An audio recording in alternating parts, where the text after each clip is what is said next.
actually one of our members. She's herself is an author, an editor, and an illustrator. She's the founder of Caribbean Books Foundation and the regional advisor to the Caribbean South chapter of the Society of Children Book Writers and Illustrators. But I'll let Marsha introduce herself and talk a bit more about what she does, and then she can jump right into her presentation. Sure. Today, we're going to be talking about 6 ways to elevate the editor-writer relationship. And we thought this was a great, um, It's a great way. Dixie, give me 1 second, sir. sure, as a great opportunity for people who are editors and writers to learn more about how to work together to make the relationship that between them beneficial, useful. You don't want to, start working with an editor or writer and feel that time is wasted or and we want everyone to use their time to the best of their ability. So with that, I'm going to let Marsha introduce herself a bit more, and then she will go into then we're going to have a little conversation about how to 6 ways actually to elevate the editor writer relationship. And before Okay. I forget, my co-founder Shelly Ann Edwards Barron, she had an appointment that she couldn't miss this afternoon, so she's going to jump in a little later. So when she comes in, she'll just hop into the conversation, and we also have a few little poll questions to ask our attendees as we go along. So you'll be interacting as well. And definitely you'll be able to ask questions. You have the chat box there. So we'll pause at intervals so you can ask questions for Marsha to answer. And Marsha, go ahead. Hi, everyone. My name is Marsha Gomes-Mckie. I am the founder of Caribbean Books Foundation. I am an author and a writer in Trinidad and Tobago. I am an artist as well, so I have many different hats. Today, I came to talk to you about 6 ways to elevate the writer-editor relationship. I know most of us are editors in this group, and most of you are looking for new jobs. The first thing I want to touch on is the changing face of the publishing industry. Years ago, I can remember when I started writing, an editor was a part of a team of editors. You were employed by a publisher and you would vet potential manuscripts. You really weren't in contact with the author itself. So, so that personal relationship is something that has changed. So you get to comment on the manuscript, the publisher will tell the author, well, this needs to change before it gets published. This is what the editor said. And then later down the line, we got agents. Agents were editors as well, and they would edit your work before they put it through. But today we have the self-publishing industry, where the author is the writer, the author is the publisher, the author is paying for printing, the author is marketing, the author is doing everything. And the author is also looking for an editor, which is you. So we have to look at that you are a consultant. So you are no longer an employee who just gets a manuscript and send it back. You are actually that professional who's bridging that gap. So today we are looking at 6 ways to elevate that relationship. So the first 3, I'm going to talk about your business, and then I'm going to talk about marketing and retention, how to keep the people that you got. So the very first point I'd like to look at is you need to see editing as a business. So even if you do editing part-time, you have a full-time job and you have a consultancy and you're doing editing part-time, you shouldn't treat it like a part-time job. You should have a flyer, you should have call cards, you should have a separate email address, something that says Marsha's editing at gmail.com or your name at gmail.com. Make sure it looks professional every time. You have to be clear about your prices. I think we'll have Dixian and Charlie will have another session on that. Clear about your pricing, the different type of editing. Don't price yourself too low and then get mad because you have too much work to do. So always don't just price because somebody else is pricing. Always think of what it will cost you to do this, because you don't want to price and then be mad about it. So a potential client comes to you, I would say send them an email confirming your discussion, be very professional, send an official quotation. I always say follow up with a quotation, not just in the body of the email, say the price, say Word has templates, get a quotation template, get an invoice template, get a receipt template, and send official documents to people. When you send an invoice and your payment info with it, um, always send a receipt. When they pay you, send a receipt saying this and this was paid. Because, for example, one of my clients, she's an HR consultant. She is in the HR business and she often tenders for government jobs. So that means every year her financials have to be in order. That's one of the documents they ask for. Your financials have to be in order every year. So you have to have that stamped by the ministry. So that means you have to be audited every year and the accountant needs to see invoices and receipts. So she will not do business with you unless you give her official documents because then she's not accounting for expenditure. So, and she's literally a one-woman show. So you would think that she would just pay somebody to do something, but that's not the case. She's looking at getting everything in order. And she's one of my clients that you always have to send her your official documents. So you have to see editing as a profession, even if you're doing it part-time or not, you have to look at that editing as official, make sure and be professional about it, and take your service seriously. Secondly, the second point I'd like to get to is to tell you, don't mix up your editing hats. I stole some of my daughter's hats. I don't know if you can see. So this is like the big, this is like the big. So this is like, and then there's like another hat. So I would say this is the proofreading hat. Then you go to the other level with your copy editing. And this pirate hat would be like the developmental, the full edit. So we're looking at you doing work.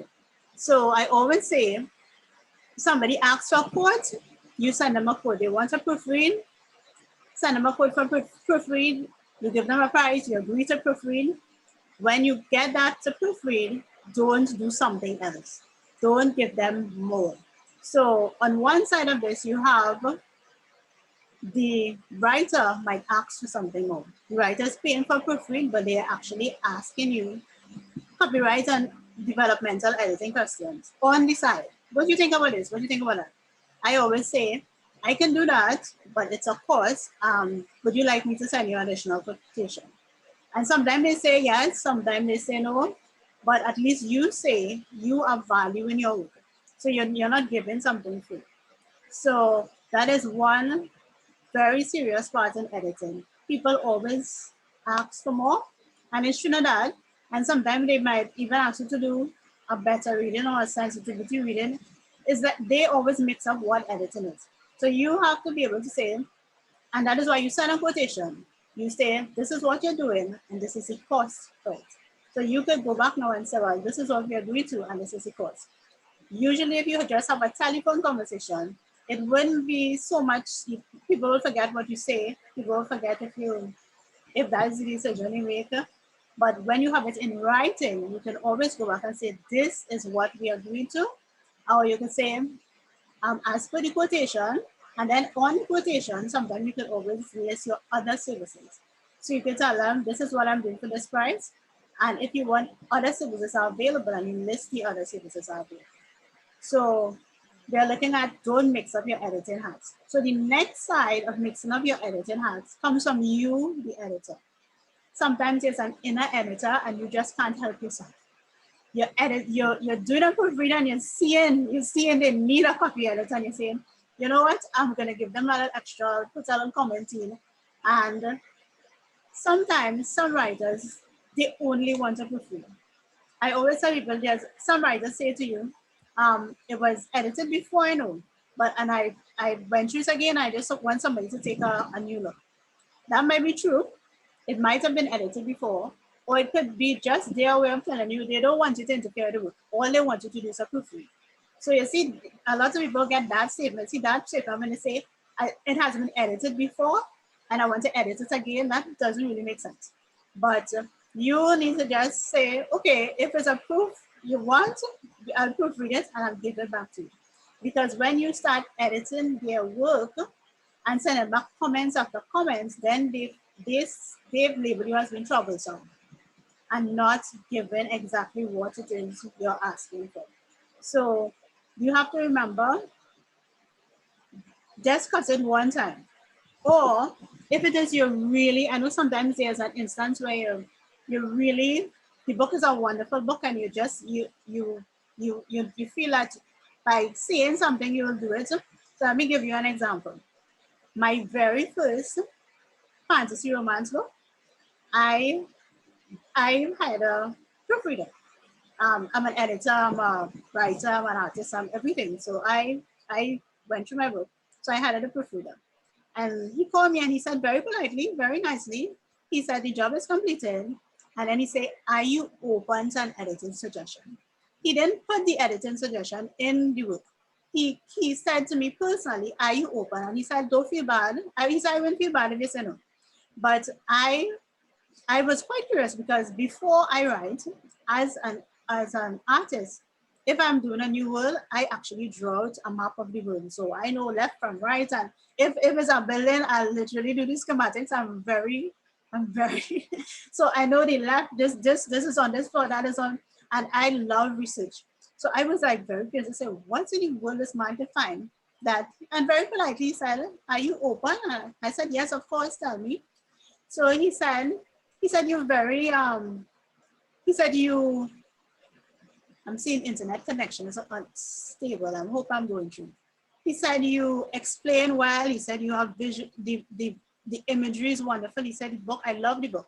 But he said there was just one fight scene that was not it was just about half a page. He said what happened there? It was not in keeping with the rest of the book. And the truth is I'd never written a fight scene before. And it didn't even occur to me that I needed to, and I just sort of wrote it from watching television. It didn't occur to me that I had to do more in-depth research on that fight scene. And I didn't think I needed a copy of it. But at that point in time, we looked at that area and we fixed it. So the point was that he did the job that I paid him to do, but and then he asked. He said, I can do so and so, would you? And then we did another arrangement. So you mustn't, so when you have your editing hats, know what you're editing, know that this is proofread, this is copy, because you're charging different prices for it. You can't be giving away stuff free. So that moves me into the third Actually, point. Mhm. Yes? oh well, I just wanted to add one thing, Marsha, because I thought this was so relevant. We did a session like this previously where we talked about proofreaders and editors and what copy editors do. And we talked a lot about this, that a lot of times people come along and they say, I want this book proofread or I want this book copy Yeah. edited or something. And they don't know what it is. Yeah, and they You think know, it's the so what whole I do thing you're going to sometimes, learn. exactly. So sometimes what I have to do, I message my clients and I ask them, I tell them this is what proofreading is, and this is what Mhm. copy editing is. Which do you want? And sometimes they want all, sometimes they want Yeah. one. But Mhm. that's why we had that session a while ago, and I think we're gonna put up the recording of it.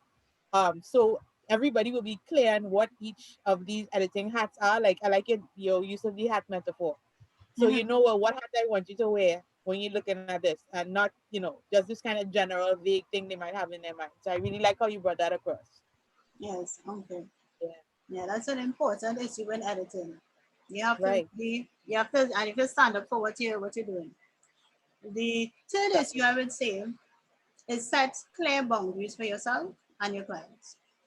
Um, this is a separate point because it's important. Most of the time when you're editing at home. And as I said before, there's different types of editing. And as Dixian said, you make it clear from the beginning what it is you're going to give them. Um, just because you're working at home, that doesn't mean you're available 24 hours. That doesn't mean they could call you on Sunday or late at night or very early in the morning as soon as they get up.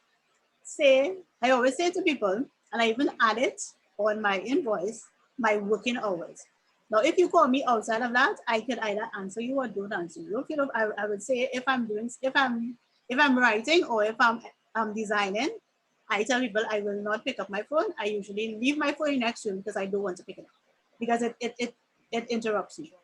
So always tell people if you're working, if you have an off day, say don't call me. I'm off on Fridays. It means don't call me on Fridays.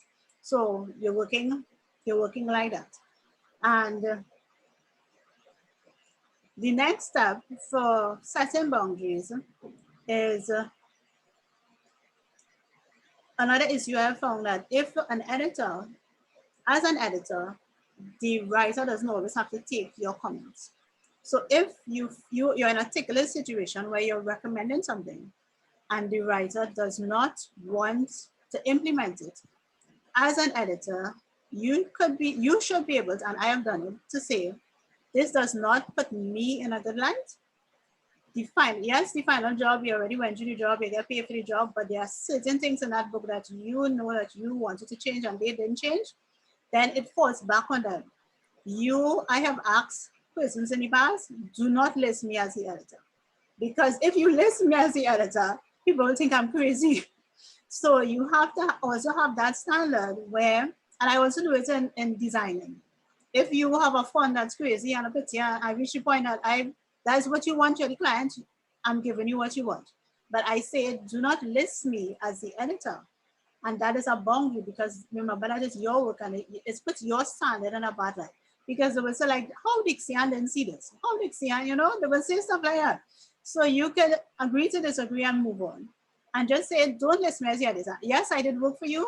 We reached your point, we reached that point, but you don't have, so that is a boundary that editors should feel confident to be able to, and you should think about that.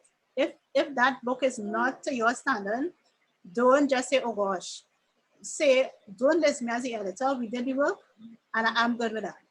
And lastly, for boundaries, you have to you have to be able to say what you read and what you don't read. Just because you're an editor and you know words, it doesn't mean that you're going to read every and anything that comes across, and you shouldn't. There are some sensitive topics, like domestic violence. There's rape. There's child abuse. There's some topics that might trigger an emotional response in you, and you should not read it just because you're an editor. You should have that list. You should have a list of things that you don't read, and you should stand by that because you see those things that you read, those are the problem. Those are the jobs that give you problems. Those are the jobs that because your mind isn't on the work, you'll make mistakes, unconscious mistakes. You'll be annoyed at the author. The author will be trying to talk to you, and you're annoyed because you're thinking, why do you have to write this book and then give it to me to read? There's parts of your mind that that's just not adding up. And you have to remember that editing is largely a referral business. So if you're going through a job and the job is going to have a bad, it's a bad job, then usually if you have a good job, you get like 2 or 3 referrals. But if it's a horrible experience, that writer tell about 10, 20 people, everybody does see this saying, you know how she doesn't edit well. So those jobs that you have sensitive topics, you need to be able to pinpoint what are your sensitive topics and say, well, I don't read this and recommend it out. Because those jobs, I say those are the frustrating jobs, and those are the jobs that put your reputation on the line. So, so another part of I setting actually clear, just yeah, Yeah, I just actually put the poll up of asking if people, if our attendees, if asking them if there's a topic or subject they would not edit. So far we only have one person saying that they have a list of things they will not edit, so they agree with you, and we have okay, two people who say they will edit any topic or subject. anything. Exactly. Yeah, But there are some people who everybody, should not edit. They should not because they're emotional. They should not edit anything. Those right, are, you see, those but issues, and right, you have to know what it is. right. I Yeah, was also wondering, since this just came to me, so I'm just throwing it at you out to the blue. Suppose it's a topic you know almost nothing about, like say it's a cookbook. It wouldn't that also be something you might want to consider if someone tells you, could you that read is this for true. me? Yeah, and Exactly. it's a point. So you might, If it is you have a proofread to do that language is language, but if it's like a right, copy edit or something like that, then right, you may want a to, chemistry book and you know yeah, nothing about chemistry. chemistry or something. You may want to opt out Exactly. of that. And that is Right. really to protect your reputation because you want to go in when you have, if you have a big clientele and you could pick and pick and pick, but when you're starting out, you really want to have a good impression every time to build that clientele. So you have to say, you know what, this might be, I'm seeing that this is going to be troublesome. So I'm going to back off and and leave it. So I remember doing Right. work for a writer in Trinidad and Tobago. He's local. He wrote this book on HIV/AIDS, and it's local balance, and not just local, it's well bush. The is well colloquial to him. And he said he had been through 4 editors in 2 years, and he was quarreling, real quarreling. He said every time he sent his book to edit, they want to change it to standard English, and he begs. So he said he wants his book in this language. This is how he wants his book, and he wants it edited in that language. And he would just I don't know the names of the editors, but he would just complain and complain, and he say but I end up editing the book for him. We agreed that the first and the last, the introduction and the appendix and stuff, we do standard English. And the middle of the book, where he had I will put it in such a way that they will know that it is, I'll put we put a disclaimer and they would know that it's Trinidad language. So, and he was quite happy with that. So, those editors, they didn't, I think maybe they didn't understand how to edit local tongue, and they were trying to change him, but he was steadfast. He wanted that book that way. And because of that, he was really annoyed at them, and he felt that they were not editors. He well quarreled and he gets it. But those people, I told them, well, they could be very good editors, but remember, they're not. They should have known that they can't edit that type of book. So if you get that type of book and you're really a grammar freak, just don't even touch it, because it will annoy you. Right. And when it's annoying you, it Know will your annoy limits. it's annoying the client. So if it's annoying the client, then it's trouble. So if you're doing a job, and if you're working and nobody's recommending you, then something is wrong. So I'm moving on to number 4. I just want to let the attendees know, if you all have any questions, just put them in the chat box. We'll leave some time to ask questions at the end when Marsh is finished as well. But if you have any questions now, just go ahead and put them in the chat box. If you want to clarify or anything, let us know. Mhm. Take it away, Marsha. Okay. So my number four is support the writing community and show interest in what writers do. Um, you're searching for an editing job, and there's no better way to find an editing job than to stock writers. I mean, it might sound horrible, but those are the people that you need. Those are your clients. So you, we had 2 events pass, Booker's Lit Fest. In last month, we also had LitCon, which was hosted by Yui. A lot of authors read. It was 2 authors festivals. So you should have been there. As an editor, you need to be where writers are, especially writers who are new and aspiring writers. You need to give them, if Professor Fest was in the library, so you go to the library and you give out call cards, you introduce yourself, you find out what book people are writing. This is a wonderful editing group, but all of us, we are competitors. We are, this is a learning platform for us. But when you're looking for jobs, you have to be where the writers are. So editing, as I said before, is referral. So you have to get into the places where the writers are. And you have to do it consistently, not just once a year. You have to, if you're in writing groups, comment in the groups, and you have to use that as an opportunity to, to like all the people who read for LitCon. If you went LitCon, you would follow them. And if they post that they're doing a manuscript, send them a note saying that you're an editor, you saw them at LitCon, write down the book that they read. People like to be complimented. Write down the book that they read, reference that you saw them at LitCon, and you're an editor, and you this is your service. If they need a service, call you. So that's one thing you need to do when you're marketing. Target writers and seek them out wherever they are. Seek them out. Um, and you could just do a search on Facebook or search on the internet, anything. Just look for where writers are and what they're doing. Moving on to my 5th point. Oh well, let Did me you just say any quick. We did anything? a I Yes, I saw you Yeah, I put on launched a the poll. yes the I asked the attendees, well, which of the literary events did they attend recently. So far, we have 3 people who attended Bookers Lit Fest, Mm-hmm. and which is good, very good. 2 of them didn't attend any event. Okay. We have 0 for UE LitCon and 0 for other events. So, but Okay. I like Marsha's given a great point there. I think that you want to be aware of what writers are interested in, because you have to show interest in what they're talking about and what they're trying to get help with and that kind of thing. So you need to know what's going on in the community. So I also suggest subscribing to Facebook pages and groups and stuff like that that talk about things like Litfest, so Yes, you know what's going on and you can always hop in when you can. Yeah. yeah. But And I have to admit, I didn't know about UE LitCon. I should have known about that myself. So you made a great point there. yeah, and it's also Caribbean.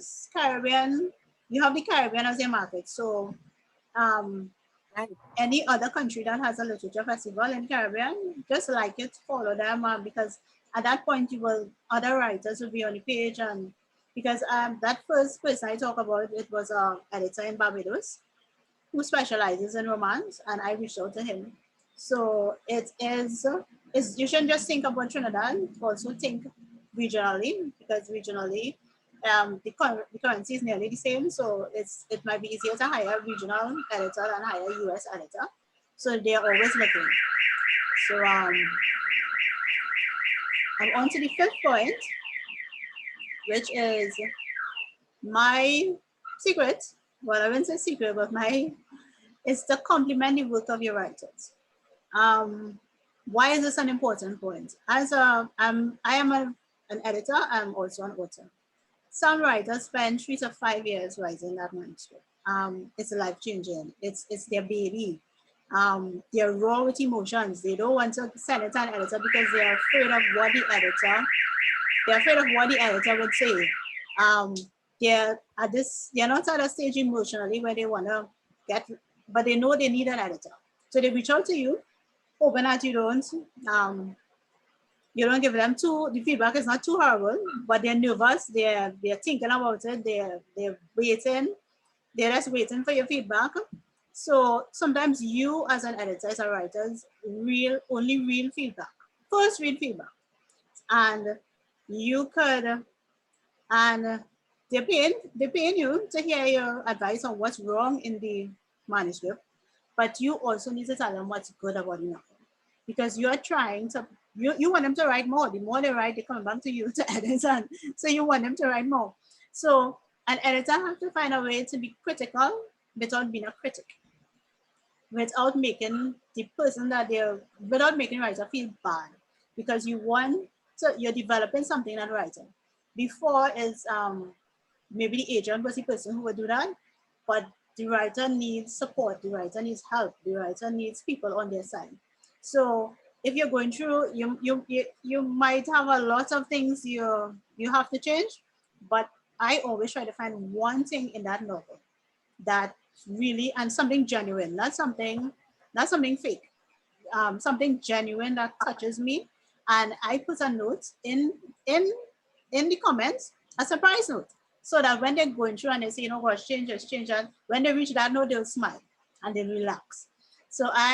So you're leaving that positive note for the writers, and that develops your relationship, because then you remember people, it's like my Angela said, they don't remember what they said, what you said to them, but remember that you made them feel hopeful. You made them feel good about their manuscript.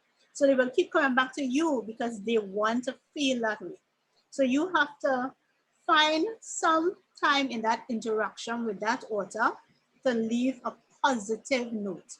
And that positive note is going to keep them coming back to you, and they will start to recommend people to you because they want their friends to feel happy too. They want people they can love about to be with somebody who is nurturing them and not just saying, change that.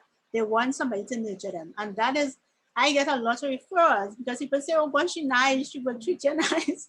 And she will, and even though I have comments and I tell you, I that little positive feedback, sometimes just one, sometimes more than one, that positive, that opens up a writer up so much. You won't believe, because a writer, they're nervous about that book that they're giving you, just giving you that book. It took so much out of them to take that book from the cupboard, to dust it out and to give it to you. So you have to, at some point in time, try to compliment the work of your writer and to make them feel good about themselves. So as I said, don't exaggerate and don't lie. If you can't find anything at all, if you can find nothing, There I must would be something. I would compliment them on just finishing the manuscript. I would say, you know, most people haven't finished a manuscript, just compliment them on that alone, That's because an that achievement. is an achievement. So that is one of the things I do, and I always try to do it. And it's a deliberate something on my part to do that because I want to nurture the relationship that I have, and I find that is a good way to do it. Okay, It so reminds me of when you used to be in school and your teacher give you back your essay and there's a red pen all over it. And yes, then you see one little yeah, compliment and one little you feel thing, so good, you know. A yeah, and little you better. forget about Yeah. all the reading, and you feel okay. Well, okay, I Exactly. described that one thing good, so I'm a right to know. Right. Just So like that. yeah, Yeah. so you have to push that, and you have to develop that, and you have to try and get that going. Um, so we are on to the last point, which is making yourself easy to be found. As an as an editor, you are in a business, and people need to be able to find you. A lot of people are saying they don't they don't know where the jobs are. They don't have they are always asking. So you have to make yourself easy to be found. Be accessible. To authors. Um, Even though you're in the authors group, you have to reach out to authors, like author pages. Make sure and make friends. When you go places, so just sit down in the corner. Actually, go and introduce yourself. Somebody you saw somebody speaking, or they went up and asked a question. You go up to them after, introduce yourself, and say, "Are you all right?" And talk about that. Um, so half of the work in this editing is your qualifications that you can deliver as an editor, and the next part is that writers have to be able to find you. They don't need to find all the editors in Trinidad and Tobago. They need to be able to specifically find you. Um, so the first thing you should do is type your name into Google, because that is one of the easiest way to find anybody. Type your name into Google and see what comes up. So you call that checking on your online presence. So if you type your name into Google and you're not there at all, then that is what your client is seeing. If you don't have a Facebook page for your business, you don't have a blog that speaks specifically about editing, you don't have a LinkedIn profile, you don't have anything, then writers are not going to find you. And you want writers to find you because that is where you're getting your jobs. So over 10 years ago, I completed an online presence map with the Ministry of Culture. They had a program where we did a map. And when I typed my name into Google, I came up in maybe four spaces. One was an article with something when you Google search first, an article I did with somebody. But it wasn't really, it was I think my Facebook profile, my Goodreads profile. Um, so today, if you type my name into Google, I cover the whole first four pages. The whole, Wow. the whole first four pages. It's box, it's thing, it's everything. Once you type my exact name into Google, and that is what you want. You want when somebody, because if they're looking for you, they say, you know, here what is right, or some editor, and so or somebody say, well, check so and so, but I don't really have a number. They're supposed to be able to find you on the internet. So I have a document that speaks about the online profile. I can send it to Dixie and she can email it to everybody who's here. And it's just to go through and give yourself about a year to develop that and to see. I would say Amazon comes up on the first page a lot. So if your books are edited and are published, there is an option to add an editor. Ask the author to add you, so that will come up. Goodreads for some reason is always coming up. Goodreads comes up. If you have a blog, it comes up. If like Express or Museum, somebody like that did an article on you, that will come up because those sites are refreshed regularly. So once a site is refreshed regularly and you are active on it, it comes up. So it's not like they wouldn't consider it as a dead link. So your online profile, you check the sites, um, you check why you are there because you might be there, but it might have no information editing for you. You check who else is there with you. um, how often you visit that site, how do people know how to find you. So you have to increase that online presence at least once a week. If you're not a social media person, at least once a week, just go in and make sure and like some posts, like a few posts, and you don't even have to do a post yourself, and comment on posts. Liking posts and commenting on posts are two different algorithms. So if you just go and you may not come up as quickly as if you comment on like 4 or 5 posts. So if you like 20 posts and you comment on just 5 posts, you will start coming up on people's pages more because of the comments. So you have to comment, not just like. Um, if you don't have a website, you could get a blog for free. You get a WordPress blog. You could pay for WordPress, but you can also get a free one. Um, Make sure you're on social media. I have found that LinkedIn, I get more jobs from LinkedIn than any other social media platform because they have the HR professionals and PR professionals. They have the professionals. So I'm always surprised that when I ask people, where did you find me? They say LinkedIn, or is usually a LinkedIn contact. So I find for editing, LinkedIn is very good. And as I said before, Goodreads, Amazon, all of those bigger sites, once you have a profile on it, it comes up. So as an editor, you have to think about that online profile because somebody may know your name, but they may not have a number for you or an email, and they have to be able to find you online.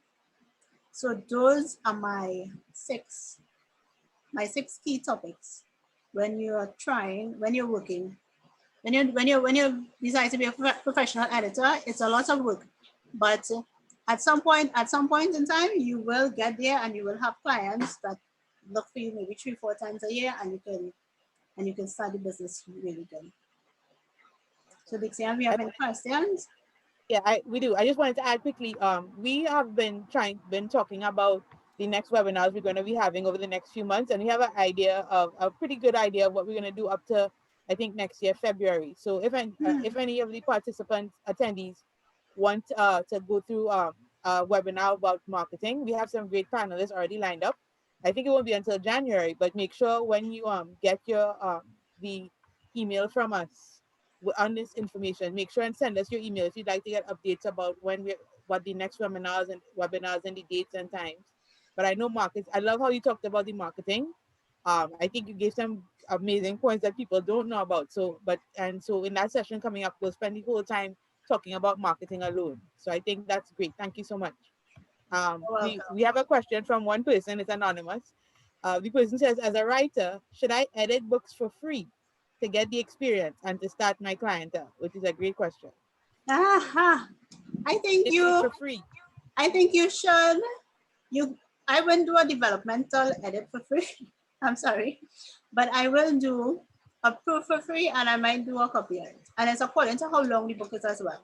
So if the book is, for example, a poetry book, I would do a poetry book for free, and I will ask them the same thing. If once the book is published, they will add my name as editor to Amazon. Because Amazon, you have a field, you can fill in author, you can fill in illustrator, you can fill in editor. So I will ask for that, and I will ask them to maybe go on my Facebook site and do a review. So you're doing it for free, but you have to ask for specific things. Ask for something. Pearls. Yes. So give you a 5 point review or something like that. So that's a good idea if you're starting out, and then you can get recommendations after that.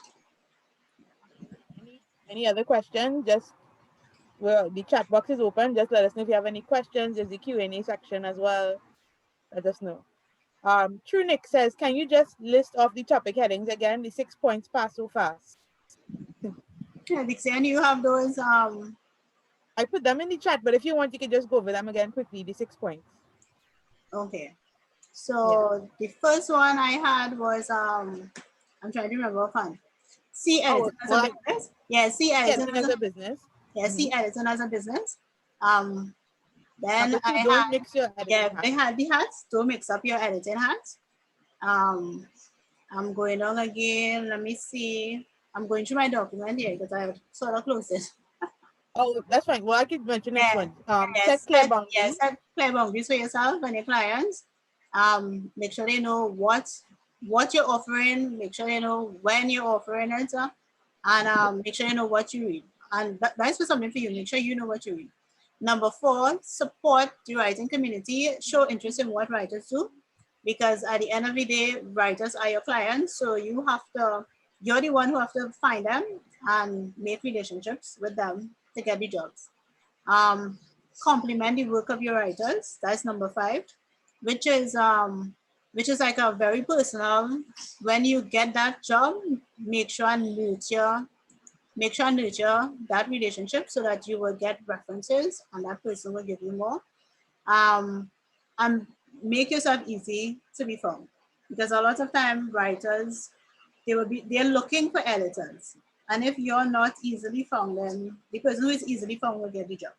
So Right. make yourself easy, make yourself accessible. Make sure and always have, if you have a call card, have an e-call card and send stuff out. Um, so those are the 6 points. I try to post them in the chat. So also, if you're an attendee, you can look in the chat box and you should be able to see them. Yeah. I also just posted a survey link. If you could fill out the survey, it's very short, and it gives us a good idea of what you thought of the webinar, what you'd like to see in future webinars, what worked for you, and that kind of thing. Okay. And please, I'm gonna let Marsha talk a bit about what project she's been working on right now. She's with the Caribbean Books Foundation, so I'm sure she's a lot going on at the moment. But if you have more questions, please put them in the chat. But I'm gonna let Marsha talk a little bit about what she's working on these days. Yeah. And I could always send the topics that I went over, I could always send it, and I will send Yeah, I have like a sensitivity sheet of things that people wouldn't read for. And I also have the online right, presence. I could send that and Nixie can send it to you. Because I think you're supposed to have their email. Okay, so as the founder okay, of Caribbean, I am the founder of Caribbean Books Foundation. Books Foundation has been around for a number of years. I don't think we reached 10 years yet, but we've been around for a number of years.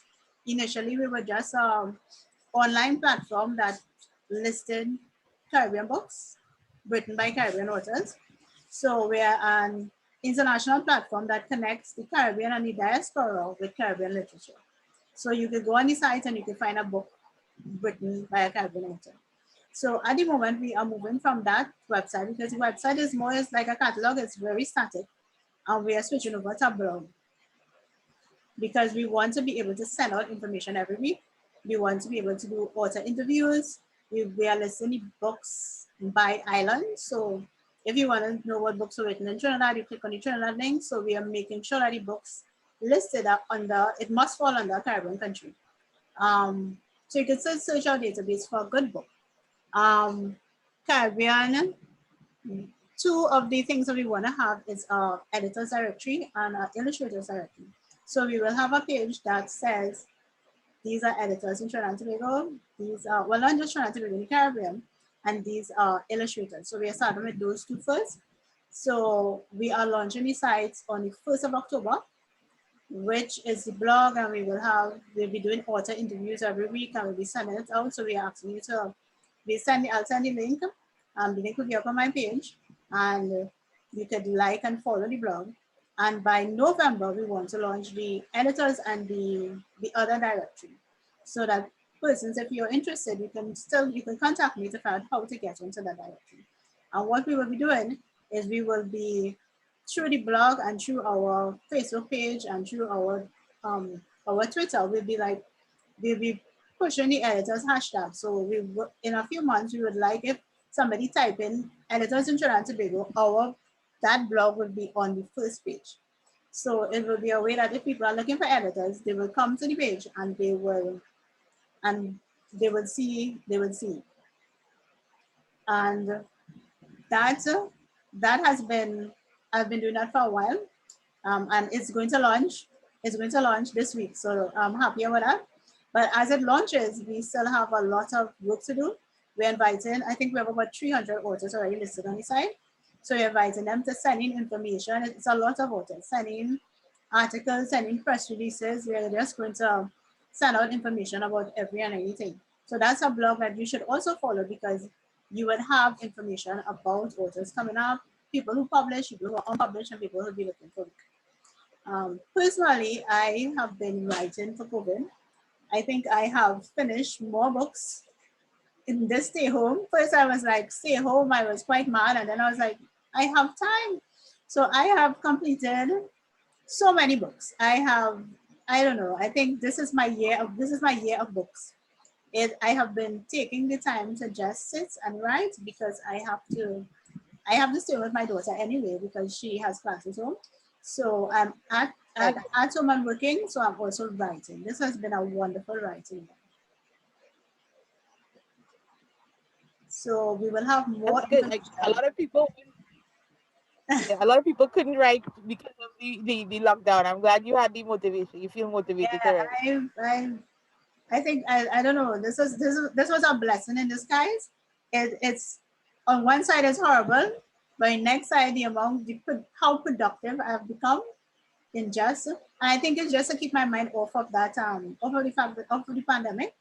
I've just been writing and I've been Right. um, doing drafting new books and in between. If I'm doing a job, I'm doing a job. But if I'm not doing a job, I'm still working. So I'm working for me. Yes, I'm always on a computer busy. I think that helps to keep my mind from being home all the time. All the time. I think it's a good escape, and it's a healthy one too. Uh-huh. I think so. We have Vanessa saying, "Thank in the chat. Thank you for a wonderful presentation." Hi And Vanessa, Marva says that thank you. you said great initiative. Yeah. Um, and thank you, Marsha, for taking the time to talk to us. Putting your child on hold for a little while and giving us this great information. So I really appreciate it. I think Shelly can make it after all, but I'm sure she'd agree with us. So I want to thank everybody who's here. If you have any questions again for Marsha, she's here now. Post them in the chat. Mhm. I just wanted to let you know I posted the survey as well. The link is there. I tried to do it earlier and I think I posted to the wrong place. So I think now everyone should be able to see it. I also posted some of the upcoming webinars that we have. The next one is going to be on October 27th, and we're going to talk about pricing, which I don't know about you, but that's a question that comes up all the time Yeah, that from is true. editors, writers, how much to charge, and everybody. I feel like a lot of people still are at a loss sometimes. So we're going to have a really good talk about that.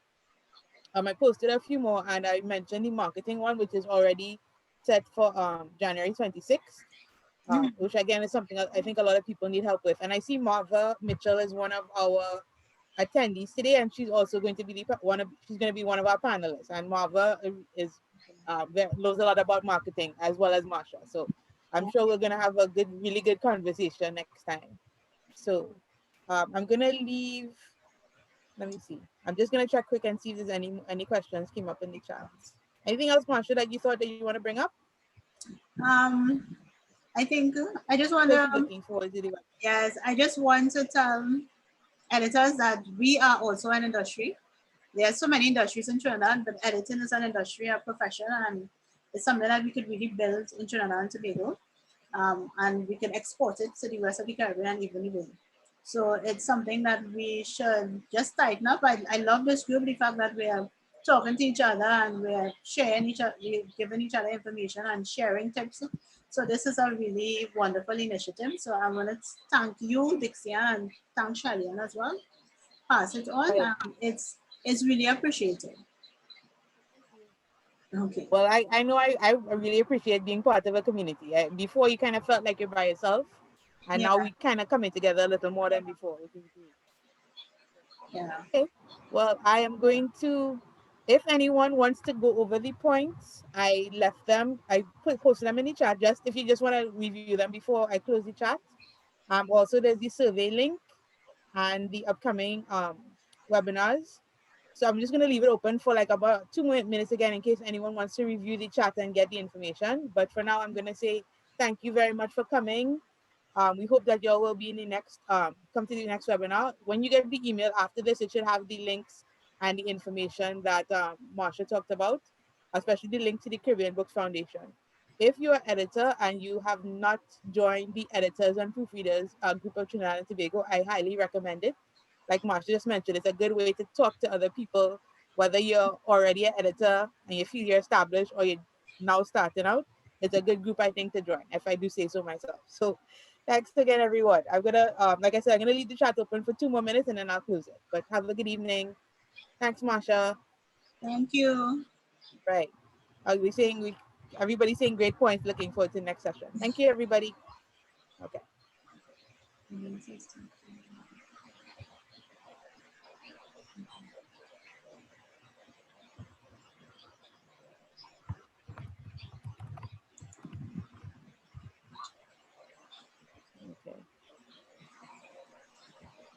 Okay. Okay. I think everybody left except Trunix. So Yeah. I'm gonna close it, Marsha. Take care. Okay. All right. Right. Bye bye. Thanks so much. Bye. Okay.